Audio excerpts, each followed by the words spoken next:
Jill here with Sirius Talis Moon, and this is an energy reading that I would look at now, and I would look at in 15 years, because upon the ingress of an outer planet, and April 26th, we're about to have Neptune already ingressing for good to Aries, and the intuitions we get about an ingress of an outer planet are going to be important to the next decade and a half. So if I bring back the intuition of, let's say, Pluto ingressing to Aquarius, and I say, people get out of the lodges if you can, and we see that this is really becoming very, very prevalent um, for the coming 20 years. With Neptune, is something that I see more towards Neptune meeting Aries in Aries, which is about 15 years from now. But it's a reminder that the lineages that were wiped out the planet, the names that were wiped out the planet, weren't the names that didn't sacrifice their own. It could be maidens or children or firstborn. Aries is first. And this is going to happen on Andromeda constellation.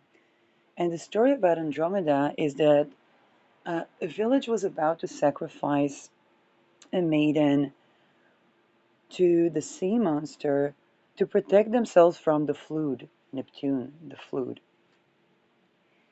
And then um, a person interfered, or a deity interfered with the head of Medusa and saved Andromeda, but only if she would marry that, basically, um, it was Pegasus, I think, but I think it's also associated with Poseidon because it's the god of the sea himself.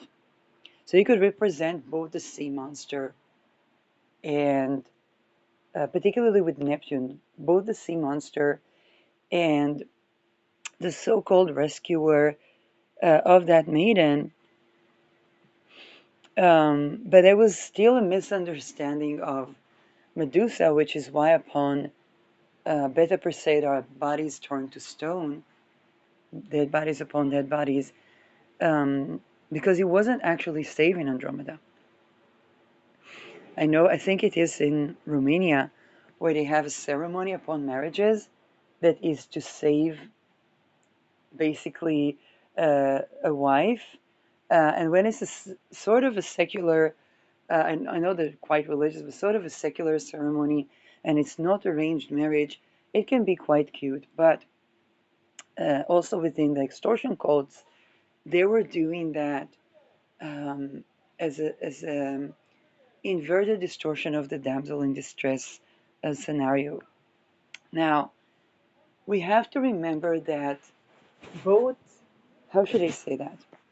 Neptune is going to give us a reality check in a very Neptunian way, because those whose lineages will not be wiped off the planet um, wouldn't be those who were either pretending that they rescued the maiden into forced marriage or sacrificing the maiden into the sea monster. In general, Neptune in Aries is going to give us all reality check about human sacrifice and how void and null it is when it comes to granting a victory at war.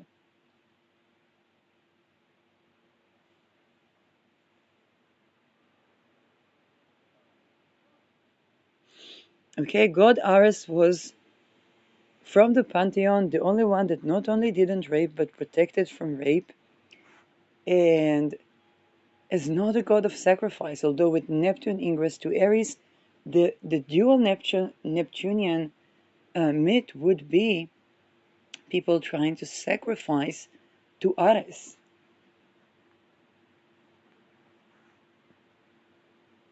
which would not save them, and they cannot further emphasize that.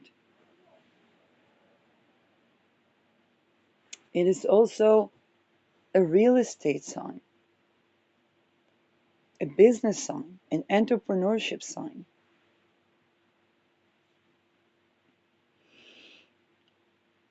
I was posting earlier the video with a picture of Marc Dutroux, and Marc Dutroux basically, as a state owner, was a child kidnapper and trafficker.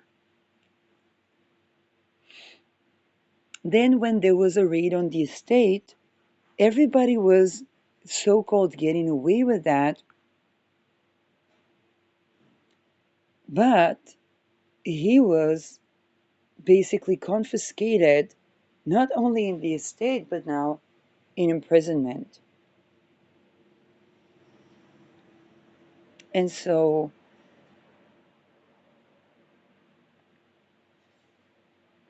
it poses the questions of who in praxis got to own an estate and what were they doing for a living. Um, but it also shows us that the sacrifices that went there weren't really saving the estate owner from being sacrificed himself upon the altar of the exposure, for example, of the True dossiers.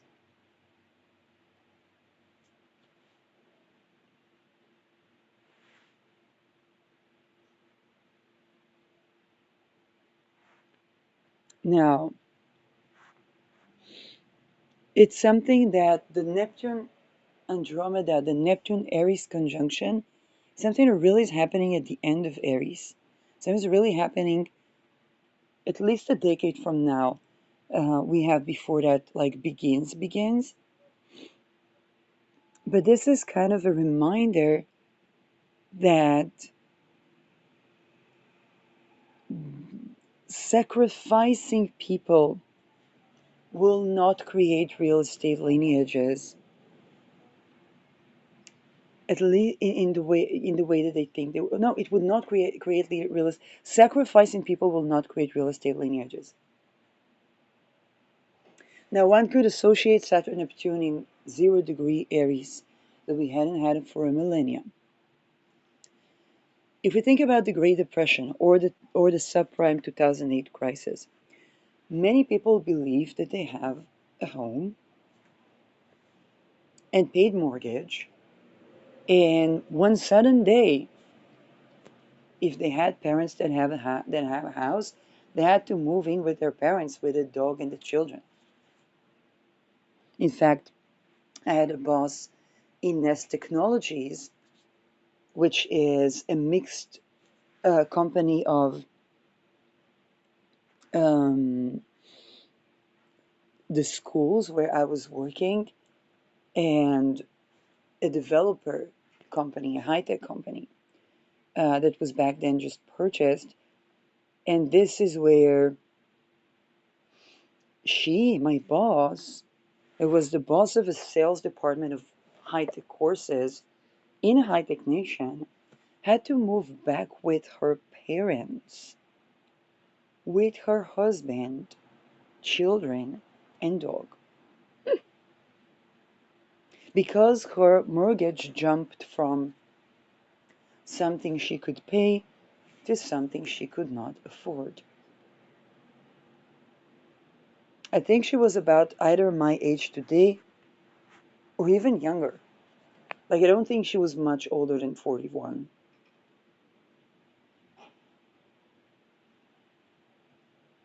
Because of the trafficking that happened in Israel, I had to move with my mom at 41. Um, and this shows us how those people that had investments or that had passive income, regardless of the position in society almost, if they weren't traffickers, they could not own an estate anymore. It was a fracture between generations.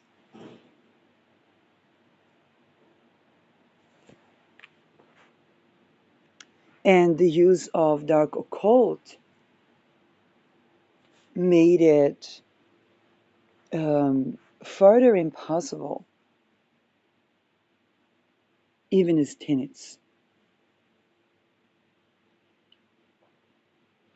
Now, Saturn Neptune in 0 degree Aries definitely can be the taking away from the foundation of the estates where the owners of the estate had to sacrifice children or bury. Saturn is burial, ritualistic burial of children. And I'm getting boys because it's Mars sign. That had to do with global secret societies or global cult like societies to do with real estate. Okay, a thought experiment. What if all of those estates from the foundation would be confiscated from their owners? Okay, for example, the Detru uh, um, mansion or the Detru house was burned to the ground. Okay, it was destroyed to the ground and became a commemoration site. Okay, just think what would happen if each the true state around the world, one sudden day, becomes a commemoration site.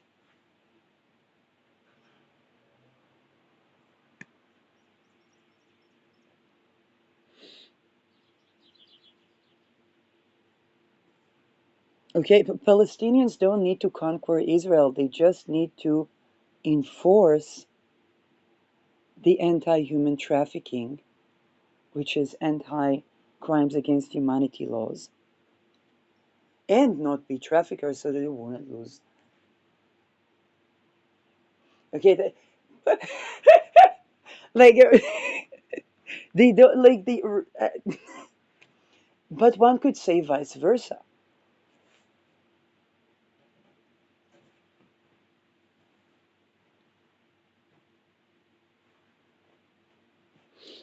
When I was homeless in Amsterdam, the homeless people were saying, "Yeah, the Swedes they owe so many apartments here in Amsterdam. But if I, even as a European, wanted to buy an estate in Sweden, never."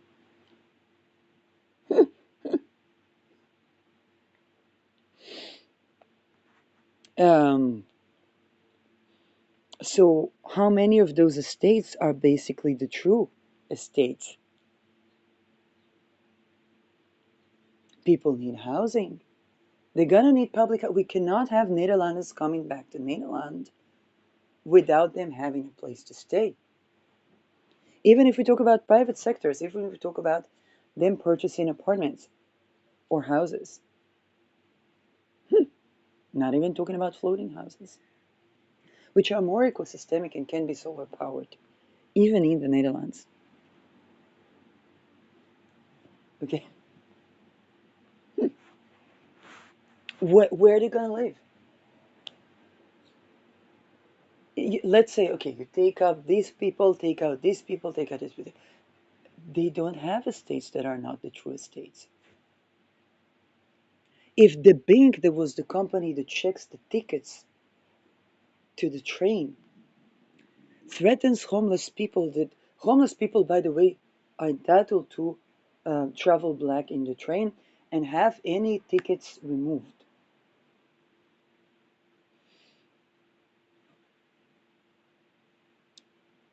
But the people that were working to check the tickets because they were using a dual use of their estates, of the company, of the bank estate, which is a company that checks the tickets and who's the people that are the policing forces in the street that accompany the police. If they are human traffickers, which it's enough to have infiltration, and then the colleagues are afraid, and then it looks like the entire transportation system is corrupt.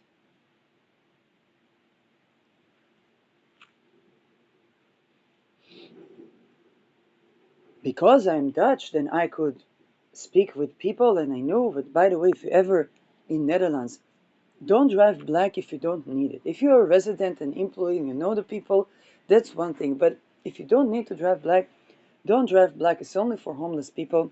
But if you are in need, you never lie.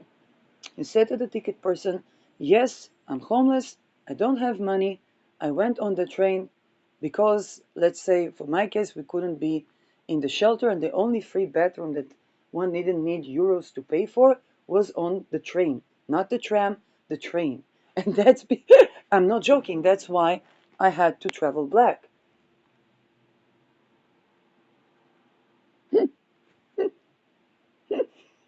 That's true.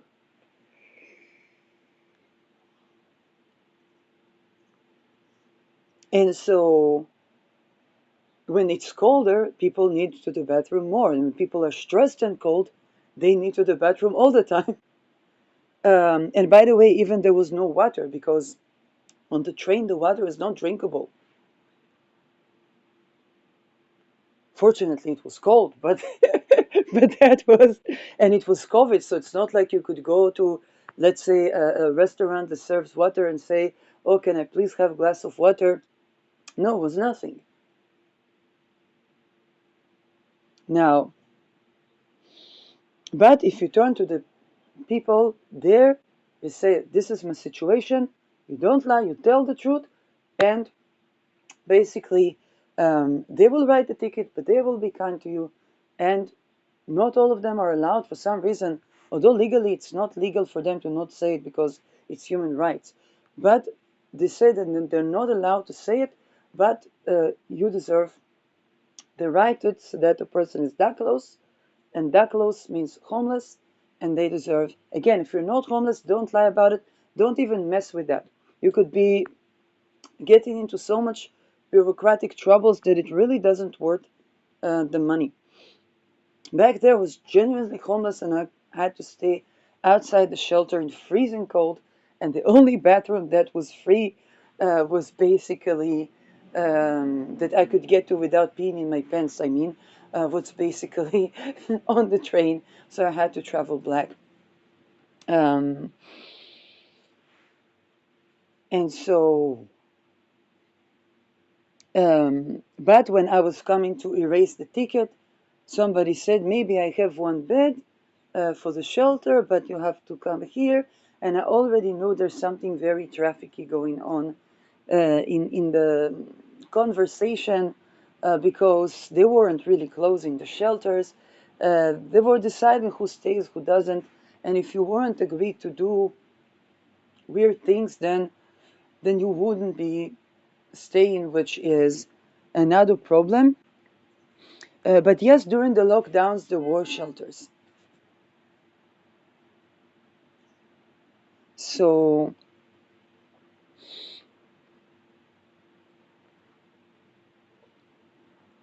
so what it would look like to a person who's not a resident and doesn't know a bit of the mentality of where, if I'm polite and I speak, I know that from Israel I'm, but I tended to things that are security things.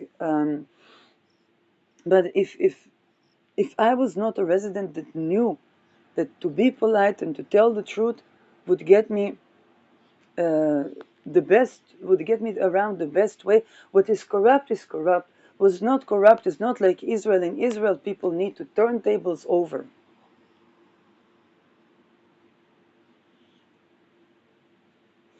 In Netherlands, what is the rules, and if they violate the rules, then they're eligible to, yes, and so what basically happened is that the people that didn't know that, even if they didn't go to the trafficking apartment, they would be afraid to travel, and the people that would be so lost because they would put a woman there, and the woman would show her the childhood pictures and would take him to see, oh, this is when I go to the bathroom, I ask for these people, would pretend that you are coming to work as a ticket checker in the bank, and that yes, you could study cosmetics and study this, and we can have open a business together. And then they would talk about a side business to only soft drugs. Now, because I'm half Dutch, I know you don't need a side business for soft drugs. Okay, it's a legal business to sell cannabis. The people that have the permission and the residents, okay, don't sell just to anyone. But this is something that's legal business. Nobody that works in a job would need a side business of those things. And then the people would believe that this is a woman and she buys them, something to eat and a coffee. Then they think, okay, somebody is going to help. And she already catches them after they have been a night. She goes to the central station where people stay, where they didn't find a place to stay.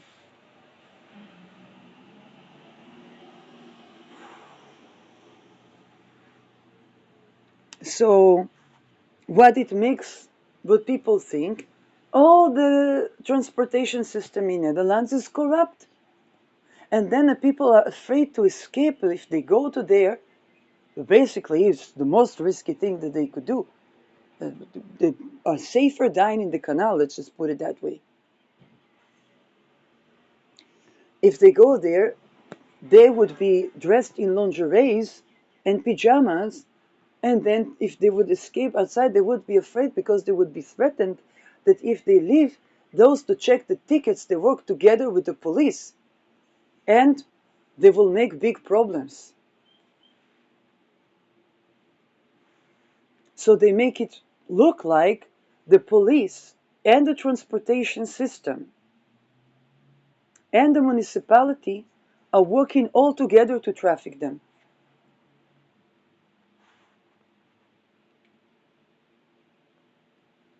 Using the real estate that is allocated to the public transport employees. And they also give the excuse that, yes, I can hide you in that place, as though they're saving a Jew in the Holocaust. Well, they're trafficking people